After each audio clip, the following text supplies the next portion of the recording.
One of the busiest energy highways on Earth is becoming eerily empty. More than 130 ships used to pass through the Strait of Hormuz every day. This weekend, 5 commodity vessels crossed on Saturday. On Sunday, tracking data recorded none. Oil tankers have been attacked. Shipping companies are pulling back. And negotiations between Washington and Tehran remain stuck.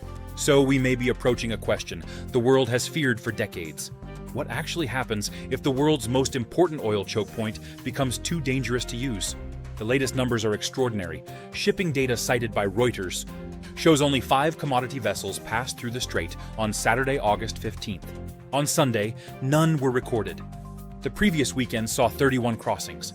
Before the war, more than 130 ships could transit the waterway every day. Some vessels may be traveling with their tracking systems switched off, so these numbers do not necessarily capture every ship. But they reveal something unmistakable. Commercial traffic has fallen dramatically. And there is a reason. 3 oil tankers operated by Abu Dhabi National Oil Company. Iran has linked the reopening of normal shipping to its demands in negotiations with Washington. The waterway may not be formally closed, but for many shipping companies, the distinction is becoming increasingly academic. Look at the map. The Persian Gulf resembles a giant bottle. Hormuz is its narrow neck. Inside are some of the world's biggest energy producers: Saudi Arabia, the United Arab Emirates, Qatar, Kuwait, Iraq, and Iran. Before the conflict, roughly 1/5 of global oil and liquefied natural gas shipments passed through Hormuz. Those supplies travel mainly toward Asia, but disruptions don't remain in Asia. Oil is traded globally. Prices can adjust everywhere. And unlike a container ship avoiding the Red Sea, if a major source of supply becomes difficult to move, but disruptions don't remain in Asia, oil is traded globally, around another continent to avoid Hormuz. The geography itself is the problem. Shipping companies deal in risk. Imagine owning a tanker worth more than $100 million carrying another enormous fortune in crude oil. Now imagine sending it through waters where commercial vessels have recently been attacked. The calculation changes immediately. Crews face greater danger. Insurance becomes more expensive or harder to obtain. Ship owners may demand additional compensation. And companies may simply decide the voyage isn't worth the risk. This is an important distinction. A government does not necessarily have to physically blockade every vessel to cripple a shipping route. Sometimes it only has to make the route dangerous enough that commercial companies stop volunteering to enter it. That appears to be part of what we're now seeing around Hormuz. $89.40 a barrel Monday before easing slightly. Brent crude briefly reached around $89.40 a barrel Monday before easing slightly, and other regional tensions. But here's the interesting part. Because another force is pushing in the opposite direction. Prices may see only moderate increases unless the conflict directly removes significant oil production from the market. So traders are effectively balancing 2 questions. How much oil does the world want? Against how much oil can safely reach the world? If physical supplies are seriously interrupted, the second question becomes much more important. Iran says Washington must meet Tehran's demands before normal shipping resumes. Iranian officials argue that the United States cannot blockade Iranian ports, while simultaneously demanding unrestricted passage elsewhere in the Gulf. Washington sees things very differently.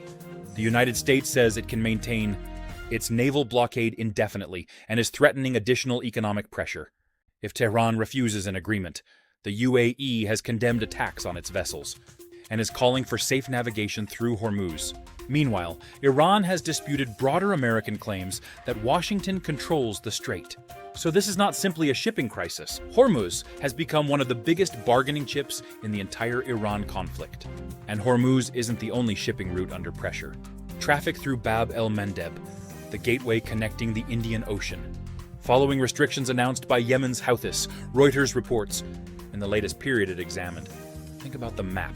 Were recorded through Bab el-Mandeb in the latest period it examined. Think about the map. At one end of the Arabian Peninsula, Hormuz connects Persian Gulf, energy producers with the world. At the other, Bab el-Mandeb connects Asian-European shipping with the Red Sea and Suez. Hormuz connects Persian Gulf energy producers with the world. At the other, Bab el-Mandeb connects. Pressure on one choke point is serious. pressure on both begins changing the economics of global shipping. Three possibilities matter now. First, diplomacy returns. Washington and Tehran reach an agreement, and shipping gradually resumes. Second, we get a prolonged maritime stalemate. Some vessels continue crossing, others stay away. Insurance remains expensive, oil stays volatile, and Hormuz operates far below normal capacity.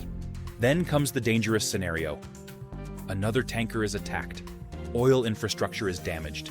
Military retaliation follows. And commercial shipping effectively disappears. At that point, this stops being primarily a geopolitical story. It becomes an economic one. Because the world's energy system doesn't care who wins the argument. It needs the ships to move. For decades, the world worried about what would happen if Hormuz closed. Something subtler may now be happening. The strait doesn't need a locked gate. It only needs to become dangerous enough that ships stop coming.